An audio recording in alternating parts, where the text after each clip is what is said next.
us. We're just getting caught up in here. Hi, my name's Reverend Dr. Michael McMorrow. I'm the senior minister here at our Center for Spiritual Living in Granada Hills, California, where we're coming to you live from the sanctuary. We are located in the North San Fernando Valley, which is, and it is a place where we welcome all who practice their beliefs and faith and love. And as we have been doing through the month of August, we're introducing our new practitioners in service here on Wednesday night. And so tonight I'm delighted to have Vinu joining us for the first time. And so lucky you, lucky us. And so let's just all start by taking a deep conscious breath together and release as we come together for our call to service, which we call lighting the flames of faith. And we perform this ceremony to promote the universal consciousness of life, which acknowledges that all peoples, all faiths, all sentient beings come from the one great universal presence, which we call spirit. Now, fundamental to this truth is the unifying nature of all religious thought and experience, which we honor here this evening. So as we light the first candle, it's for the Tao, honoring the universal path of harmony and equilibrium, the natural way. We light the second candle for shamanic traditions, honoring the beliefs and practices of all indigenous peoples, the way of primal spirituality. We light the third candle for Hinduism, honoring the ethical path of living by sacred law. We light the fifth candle for all forms of Buddhism.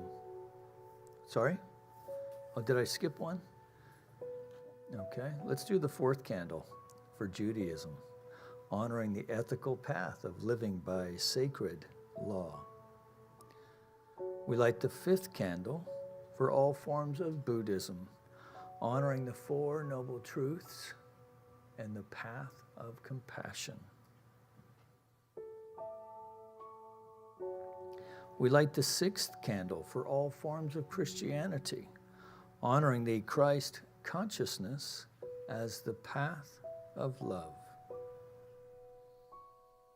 We light the seventh candle for all forms of Islam, honoring the path of submission to the will of God as the highest calling. We light the eighth candle for the universalistic religion of Baha'i, honoring the path of unity and peace. The ninth candle we light for all forms of new thought, honoring the metaphysical path of mental healing through the practice of universal spiritual principles. And the 10th candle we light for all those who are as yet unaware of the power and presence of spirit in their lives, and for the space we hold for them here in our sanctuary, within our online community, and of course within our own hearts.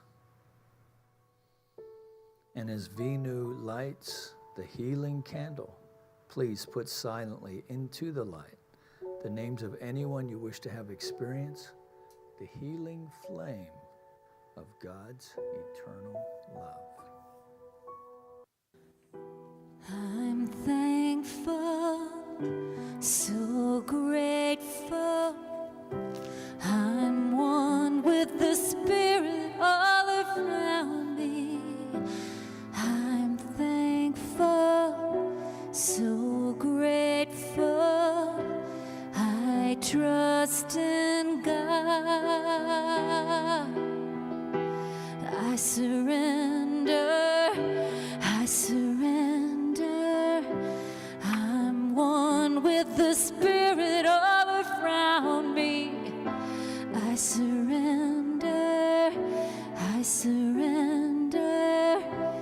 I trust in God.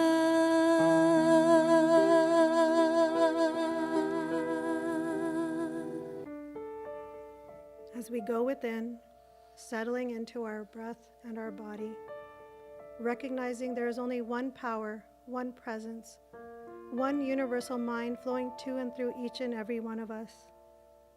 I know that I'm one with this divinity, one with this all that is, one with love, one with harmony, one with that still small voice within. And as I speak my word in the first person, I speak these truths for each and every one of us here tonight. I recognize that tonight's meditation unfolds in the right and perfect way, that we are blessed by our talented team here at the Center for Spiritual Living Granada Hills, by Mike Carlin on tech, by the beautiful music that is playing, by Reverend Dr. Mike, who leads us in love through a heart-opening meditation tonight. I know that each of us is here by divine appointment, that the right and perfect words are spoken, that the right and perfect messages are received. I am so grateful to know these truths, so grateful for this center that provides this sanctuary, this hour away from our busy worlds, a space we can connect to each other and to ourselves. And it is with this full and grateful heart I release my word to the law, knowing it is done, knowing it is all love. And together we affirm this by saying, and so it is. Welcome, everyone. I'm Vinu Alag. I am one of the new practitioners here on Wednesday nights. As of last week, it was official, and it still feels very surreal. A couple of people said, "Oh, did you invite your family tonight?" And I said, "Nope." If any of you make pancakes, you know the concept of the first pancake. The first pancake never turns out quite right because the pan hasn't fully heated up yet. You're not quite sure about the batter consistency. That second pancake is much better than the first. But you need the first pancake to get to the second pancake. So thank you for being here tonight. So in deciding on what to talk about this evening, I racked my brain for the last couple of weeks. And then I spent a few hours this weekend looking, rewatching Sunday services and Wednesday night meditations. I spent a few hours, I'm not gonna lie, just kind of going through the opening meditations and the creative thoughts. And I realized I was trying to find similarities. I was trying to find a formula. I was trying to find the script that I was supposed to use tonight. And then finally, after 3 days of doing this, I woke up Monday morning, and it just dawned on me, what are you doing, Vinu? In these 2 years of prac class, we did not memorize spiritual mind treatments. We didn't memorize passages from our readings. In fact, each one of us came to the table with our unique voice. Each one of us had our own experiences, our own flavor, the way we spoke, the way we engaged with one another. And in fact, I bet if all 4 of us wrote a spiritual mind treatment today, we would be able to pick out who wrote which one, because ours were so different from one another. So I had to remind myself, why are you trying to be like everyone else? You are a unique and perfect expression of the divine. And that's what I'm going to talk about today. Ernest Holmes, in This Thing Called You, says, "You are an individual, like all other individuals, gradually awakening to the greater possibility. If life made you out of life itself, which it most certainly did, and if you are an individual just a little different from all other individuals who ever lived, then life not only created you as an independent being, it also implanted a unique something within you. It will never be duplicated. The spirit that accompanies you through life is just a little different from the spirit of any other person. No matter how much you try to be like someone else, you can never accomplish that. And why would we want to? Why would we want to be like everyone else when we have our own uniqueness to offer to this world? I remind myself I did not come here to be anything other than Vinu. And my job is to offer my Venus into the world, just like your job is to offer your you-ness into the world.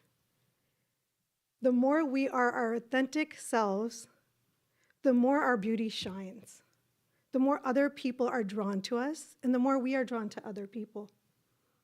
One of my favorite Emerson quotes, "To be yourself in a world that is constantly trying to make you something else is the greatest accomplishment." He lived in the 1800s, long before Facebook or Instagram or TikTok trends. He could not imagine how powerful those words would be today. We all know our devices are constantly sending us ads, listening to what we're doing, following all the advertising world, and trying to sell us the same dream. We should all drive the same cars, we should wear the same clothes, eat at the same restaurants. But how boring would that be? So, despite all of this, what we have is free will. Free will to create the lives that we desire. Free will to create the distinct and individual and beautiful lives that we create for ourselves. So, as we go into the week, let's shine our unique and perfect selves. Let's be a little bit more us. Thank you.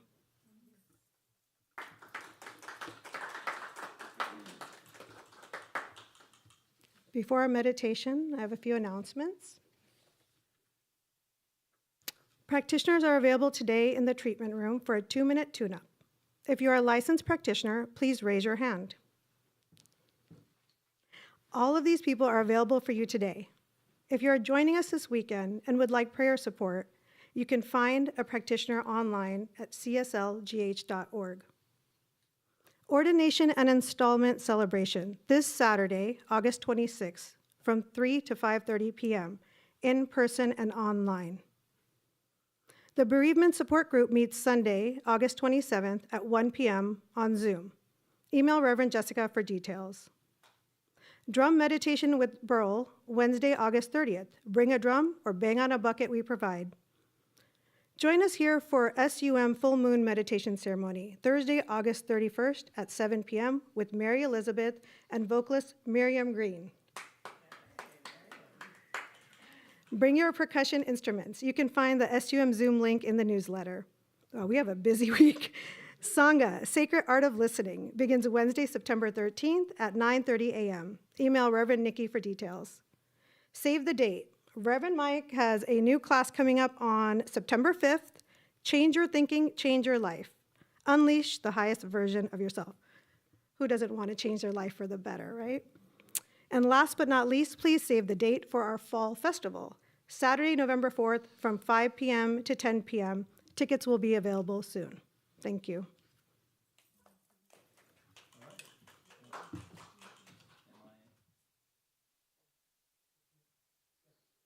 Okay, I'm on now. Very good.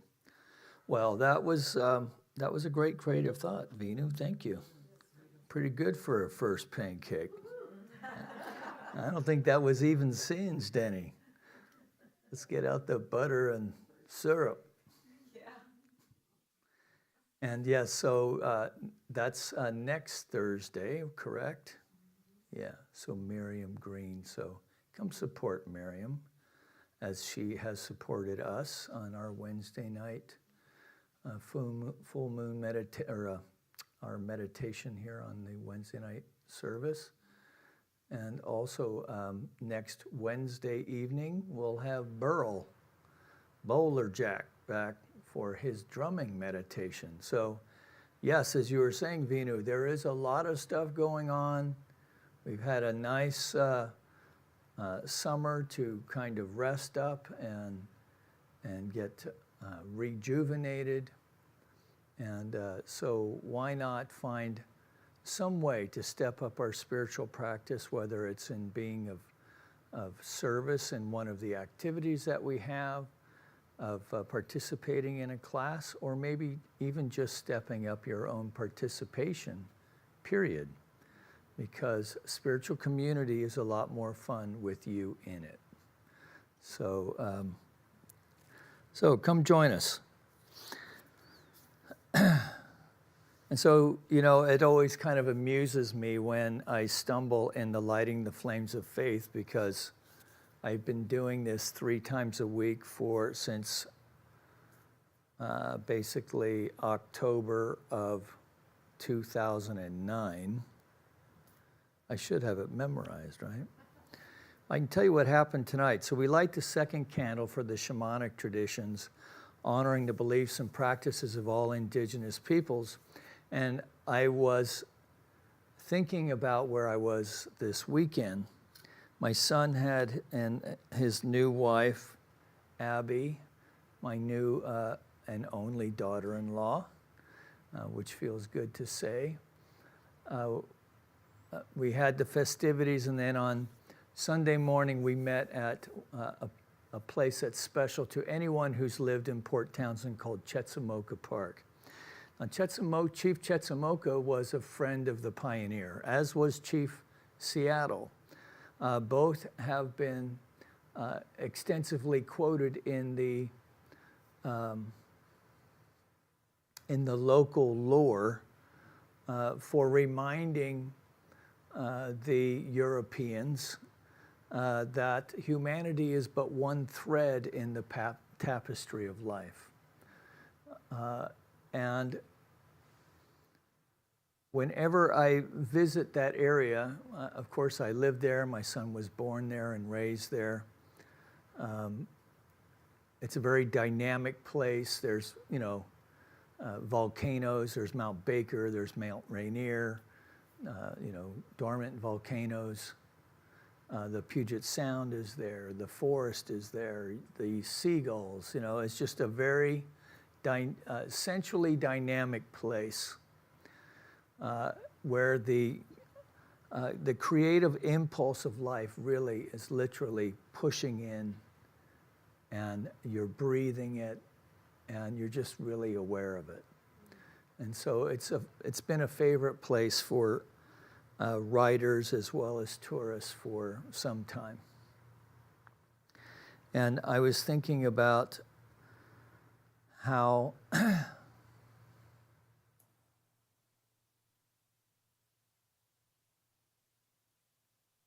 restorative visiting places like these are for me. It was also a time of connecting with my youth. So I connected with a longtime friend. We were Boy Scouts together. We grew up out on the Air Force Base. You've heard me tell stories about staring up at the night sky in the desert and seeing the Milky Way. That was with my buddy Mike. And we'd gone off and we'd done our own thing. And so this was our opportunity to come together. And it was one of those things, hopefully we all have at least one friend who we don't see for maybe years, maybe not even talk to for years. And then you get reconnected and there's no awkwardness and you just kind of pick up right where you left off. And so that was like, our teens and then our early 20s when we got into a lot of mischief together. And then here we are on the back end of all of that. And if I could say anything to those young guys, it would have been exactly what Venu's creative thought was tonight, that the world needs that part of us that is uniquely us. I don't know that most people really understand that they are their own unique gift to the world. Without all the stuff and things, with education or accomplishments or the accoutrement of life, but just who we are, the way we show up, to be courageous in our authenticity and in our expression of ourselves. And because in that I have found, as a guy who has experienced a lot of insecurity in his life,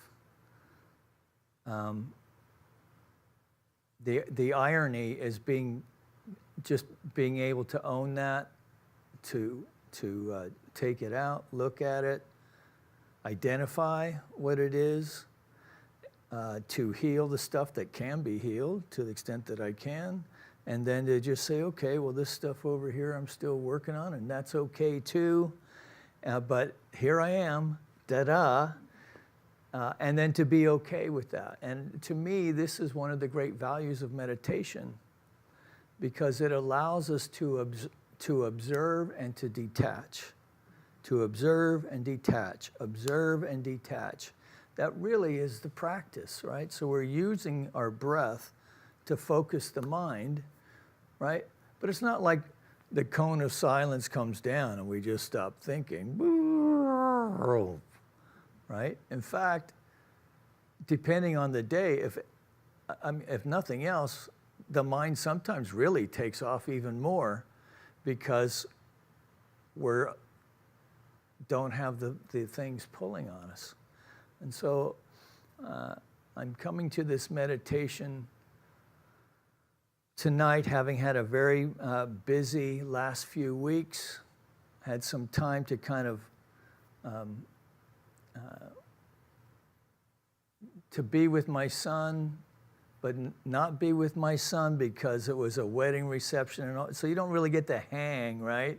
But at least they're there, and you can hang on to them for the 10 seconds that you can get your arms around them, right? But it was, parts of it were restful, and but I didn't have that time to just be still and to have 15, 20 minutes to just be still and know, right? So I'm looking forward to that tonight. And then as it would happen, so we've been working with this book, Love Poems from God. This week, the poet is St. John of the Cross, which many people know, at least recognize the name. He was a contemporary of Teresa of Avila. They were from the same area. And it was said that they fell in love with, she was in her 50s, he was a young man, that they fell in love with each other, but in love as the absolute, that they saw reflected in each other, right? Pure love, pure, unconditional love, which is a pretty amazing experience. And he, like many,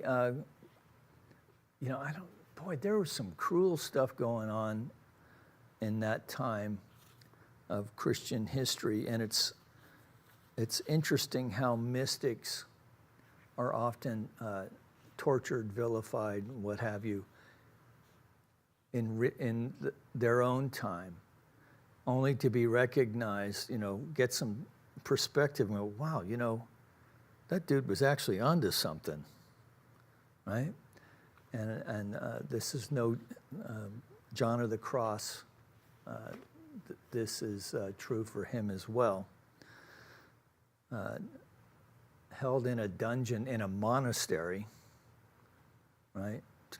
Beaten by priests, right? It's like, come on, you guys, what the hell's wrong with you? But they were tied to these, because where he was at, they had no clue, right? And yet he just held to the light.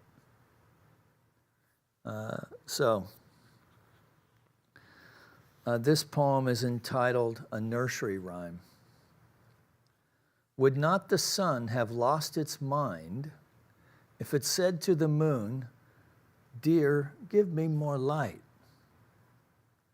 Would not the sun have lost its mind if it had said to the moon, "Dear, give me more light"?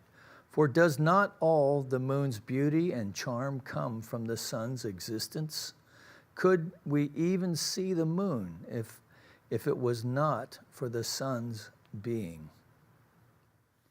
If anything we see of earth and sky and each other, let me say that again. Is anything we see of earth and sky and each other not dependent on the sun?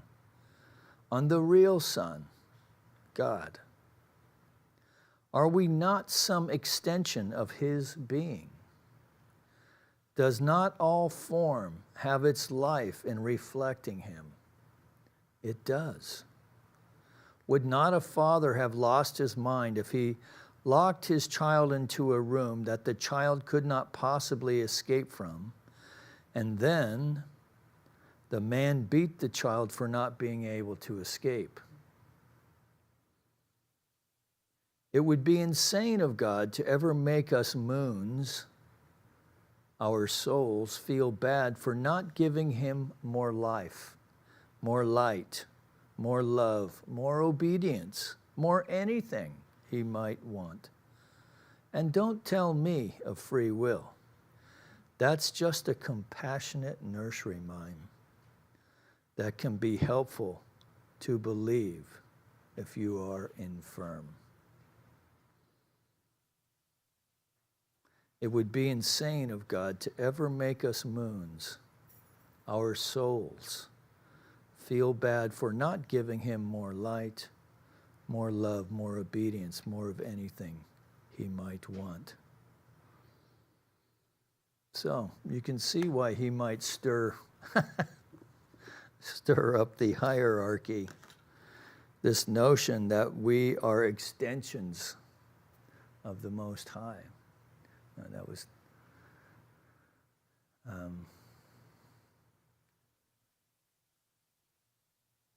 and I don't know about you, but within my own experience, to consider the ways in which this may be true and in some days really feels like it absolutely is true, is to really feel like I am living from my most authentic truth.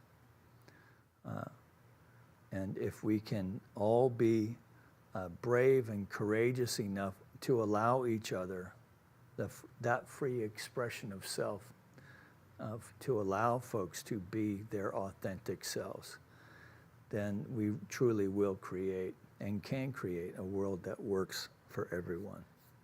So let's just take a deep conscious breath.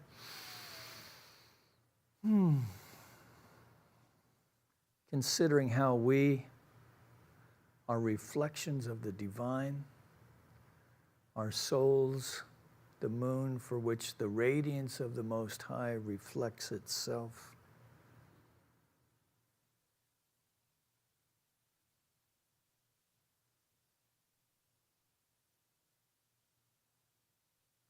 And maybe as we set the intention for our meditation tonight, maybe to allow ourselves an awareness, an insight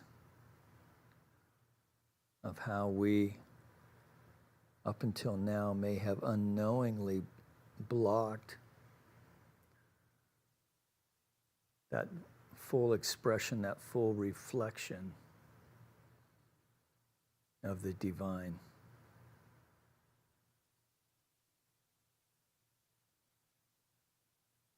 And so we turn our attention to the breath.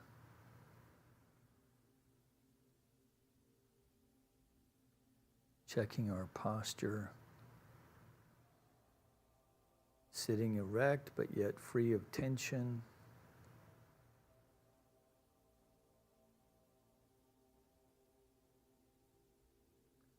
Focusing on the breath.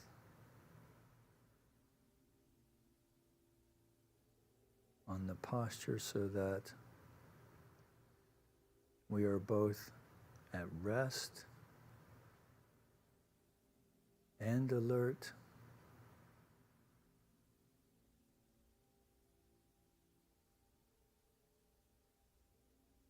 At rest with a mindful attention.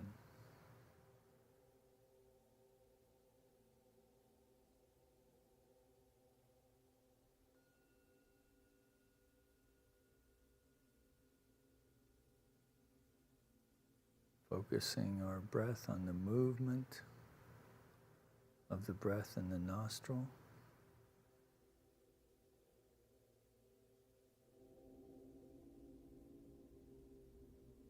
Releasing the tummy to rise and fall naturally.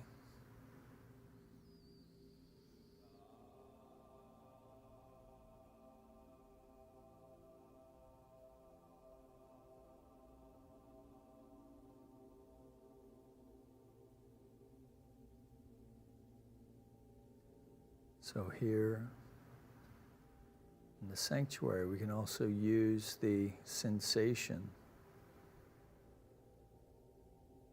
of our awareness of the movement of the air on the skin,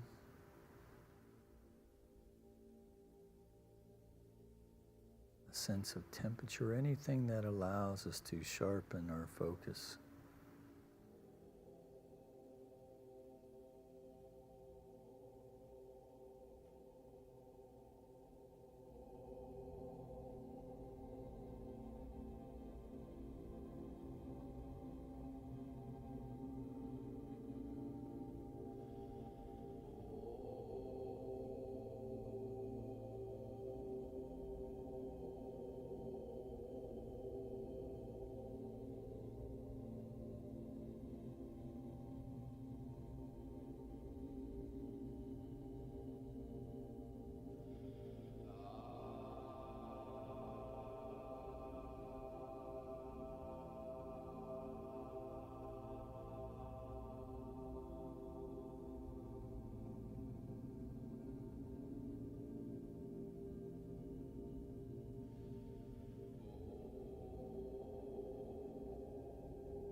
Staying with the breath.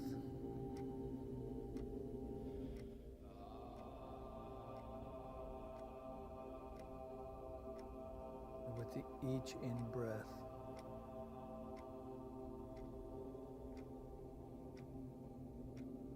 you're fanning the flame of the divine within the heart center.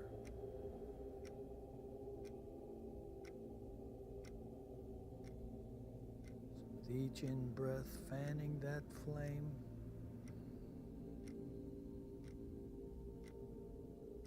stoking that flame.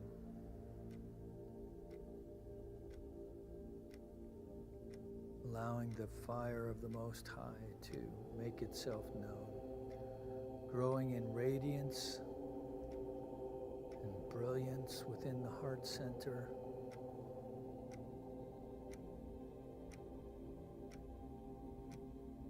The Sacred Heart of flame, radiating, illuminating, a fire that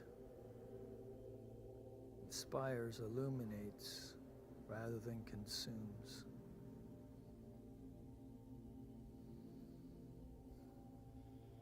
So with each in-breath, this ball of light within expanding just a wee bit more with each in-breath. The inhale, the exhale, the ebb and flow of the universe itself.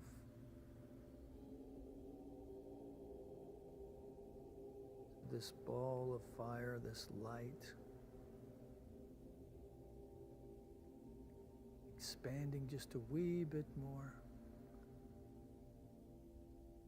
extending beyond the body, torso now, side to side, front to back, top to bottom, that we are now sitting in this field of light and love.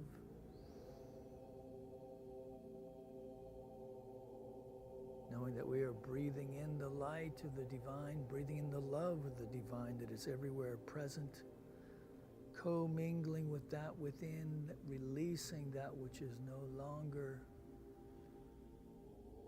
serving. And this light then continues to expand, to express, extending on now beyond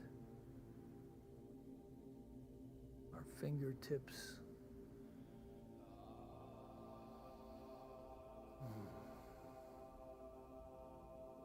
Creating this an awareness of this field of light and love that's always around us. We're just growing in awareness of that which already is.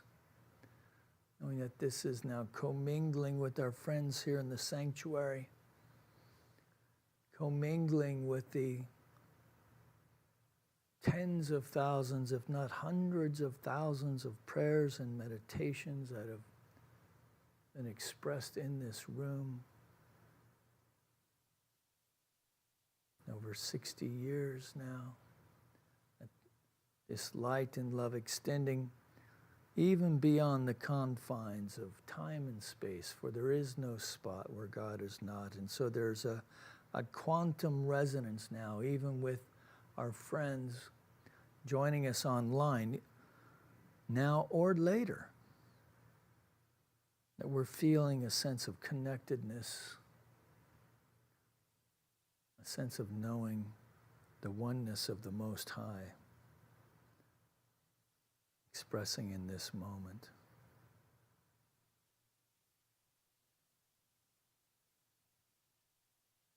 So in this awareness now of this field of light and love, we just take a deep breath and release. That breath now that we are consciously activating and aligning with at the deepest aspects of the physical body, at every particle, every atom, every molecule, every cell, every organ, every muscle, every bone, every sinew, various systems, circulatory, respiratory, endocrine, and beyond that, all of these various biological systems are aligning with and expressing as the pattern of perfection, of radiant good health within. That with each in-breath we are taking in that light, that activation energy of love itself that is restoring every aspect of the biological body to radiant good health. Even as we are releasing that anything that is unlike this perfection. So we take a deep breath now in a conscious way. And in the release, just know we're releasing anything unlike this perfect expression of health. And so staying with the breath further, we now focus our attention on the mind, knowing that we are open at the top, that we are now open and receptive to a download of new and creative ideas for any seeming challenge, any seeming problem, for we know the solution is already in place, that the answer is in the prayer itself. And so we are now open for this divine download, knowing that it is implanted deep within us for the full and complete recall, whether in real time, within at some later date, or even within the dream state, that this ultimate truth, these new dynamic ideas, the creative impulse of life in expression by means of our mentality, is activated now. That by means of this meditation here tonight, we are now open and receptive to this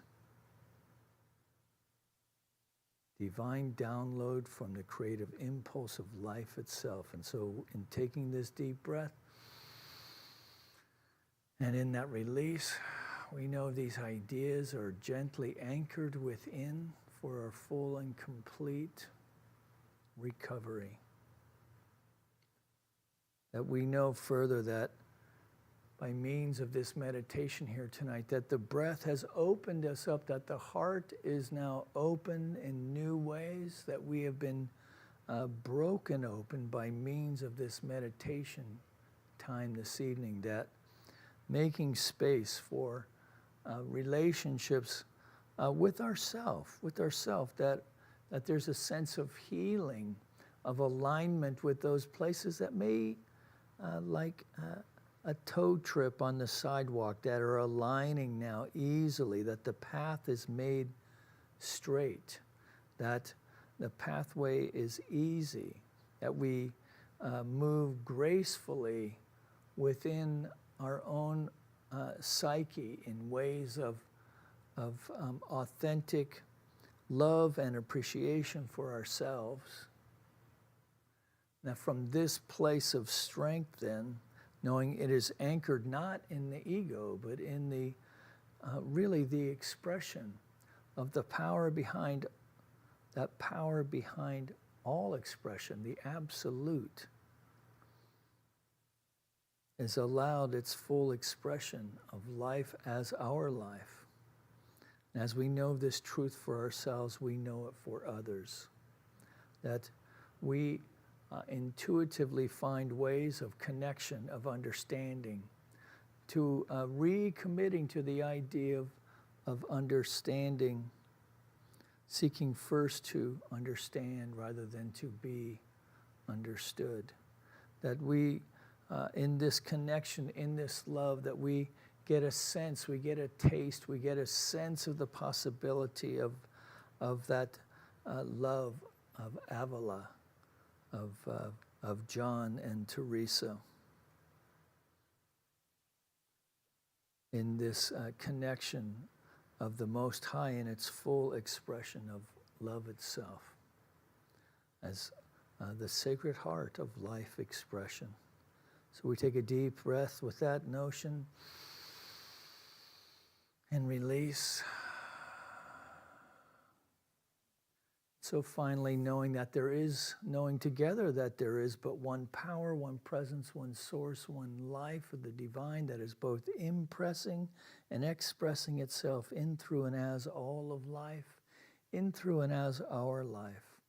That we now bring our own cares, concerns, aspirations of the evening, of the day, in ways that are known consciously, but also in the ways that unconscious need within, that we are extending an unconscious invitation to the divine itself so that we may have a fully realized expression of life that is an expression of authenticity, of radiant good health, of powerful ideas, of that not only have ideas, but the grace and power to carry them out, and this full expression of life as connection, where we live that notion of namaste, recognizing the divine within all beings. So we consider with gratitude the ways in which this truth is already present, and the sense of excitement in knowing that this truth unfolds from this moment to the next. We take a deep breath. And in gratitude now, we just release all of it to that aspect of the mind of the divine itself that knows only to say yes as the law of its own being. Yes, my beloved, yes. In you I am well pleased. And so we leave here, those of us here in person, that we leave here this evening arriving home safely and in good order. And as all of us make our way through the rest of our evening rituals, that we find our way to our beds, as the head hits the pillow, we drift off easily to sleep, dreaming sweet dreams, that we awaken feeling fully rested, restored, revitalized, with a sense of excitement, of vim, vigor, and zest for life. So one more final breath.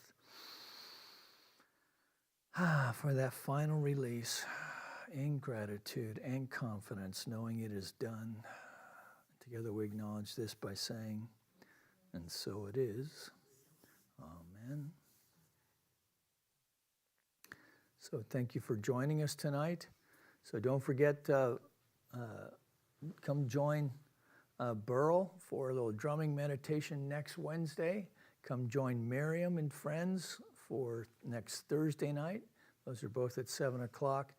And this Saturday at 3 o'clock, help us joyously celebrate the ordinations of both Reverend Jessica Fish and Kathy Lyons, and the installation of Reverend Nicole and Reverend Susie Andrews, our two latest staff ministers. So be there, be square, know that you're loved. We'll see you at 10:30 or 9 a.m. here in the center on Sunday morning. Until then, know that you're loved. Peace and blessings. We'll see you next time.